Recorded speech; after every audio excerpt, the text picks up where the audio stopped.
So, with the Mikal Bridges trade going down to New York, a subplot that stuck out of this whole thing was the fact that the Houston Rockets are supposedly targeting Kevin Durant as a trade piece. That is why they made the move with the Brooklyn Nets to give up what is very likely going to be a valuable first round pick in 2025, especially with the Nets moving on from Bridges. That could be one of the top picks in the draft. Cooper Flagg is one of the most highly touted prospects in recent years, and the Rockets are passing up on that, of course, for some other picks involved in the deal whatsoever. As much as I mentioned that, the Suns pick in 2027 could end up being pretty valuable itself as well, but this is an interesting move from the Rockets, where it was reported that their intentions were to make this second move. And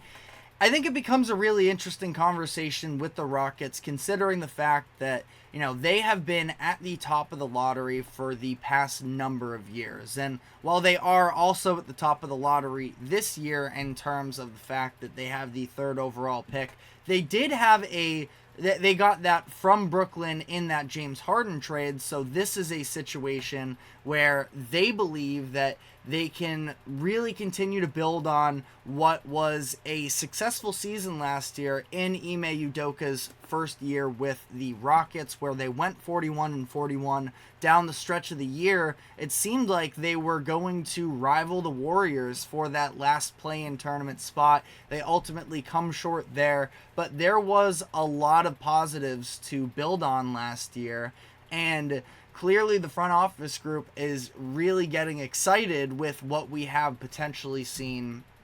Now, I don't know if I'm necessarily in on it. I think that Ime Udoka is an incredible coach, and, obviously whatever went down behind the scenes at the end of Boston does sort of, rupture his reputation a little bit. I mean, he has got to be kicking himself a little bit, considering the fact that they just went on to win without him. And again, for whatever went on behind the scenes, that very easily could have been him lifting that Larry O'Brien already in what would have been just his second, third year as a head coach in the NBA. But I still believe in him as a coach, and they have a lot of talented young pieces. Now, just yesterday, I did touch on the fact that both Jalen Green and Alperen Şengün are going to be eligible for max rookie extensions this upcoming offseason. And so that does probably play into this conversation about making a blockbuster trade anyways, because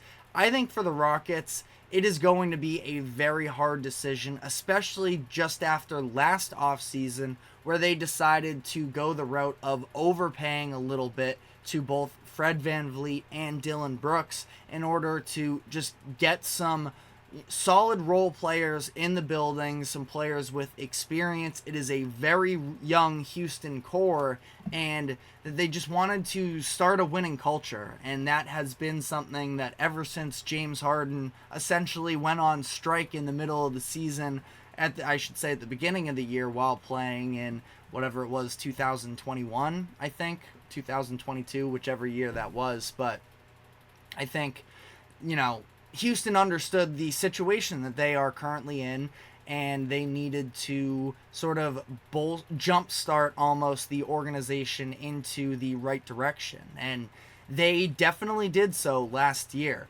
But now they are in a place where they have these big contracts on the books already in Fred VanVleet and Dillon Brooks for the next number of years, and they're going to have to start paying all of these lottery picks that they've been taking over the past couple years. Jalen Green, obviously number 2 overall, but Alperen Şengün just outside the lottery in that same draft class. You have Jabari Smith Jr., who I think it would be really interesting to see him play alongside Kevin Durant for whatever it's worth as well. Maybe he would be a part of a deal, but, kind of has a similar frame and at least the idea of what his ceiling could be. Definitely not saying he's going to ever be Kevin Durant, but the thought process is that he plays sort of that similar way if he could get the scoring consistency up. But I really like Jabari Smith Jr. And then they also just took Amen Thompson as well in this past draft with the 4th overall pick. So,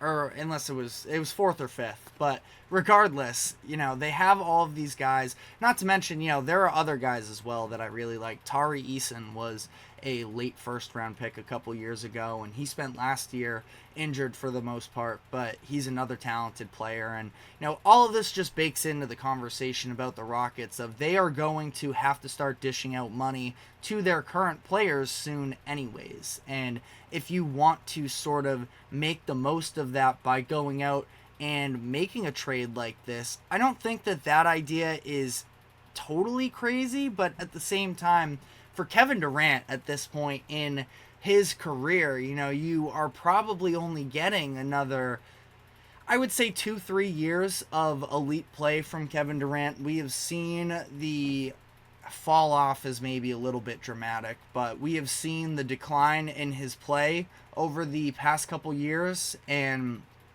I just don't know if I'd be willing to give up all of those assets. Now, again, for the Rockets, they would probably go about this trying to give up maybe a little bit more of a player-based package than topping, if Mikal Bridges is going to get 5, does that mean Kevin Durant gets 7 first-round picks in exchange? Something along those lines. Feels like it should be more, but again, the Rockets have these other players that they can at least sort of work around that idea, but I'm not sure where I'm at with the Rockets, because I'm definitely a big fan of them. I'm going to, be rooting for them, but pushing all the chips in right now feels very aggressive to me, and I wouldn't look to rush it. We've seen a number of teams in recent years, have, more successful than just being 500 and almost making a play-in tournament. But,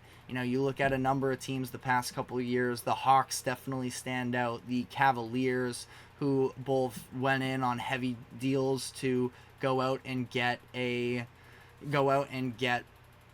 some all-star caliber players to help elevate their rosters. That hasn't necessarily worked out yet. We're seeing the Knicks now do it. We'll see what that pans out into.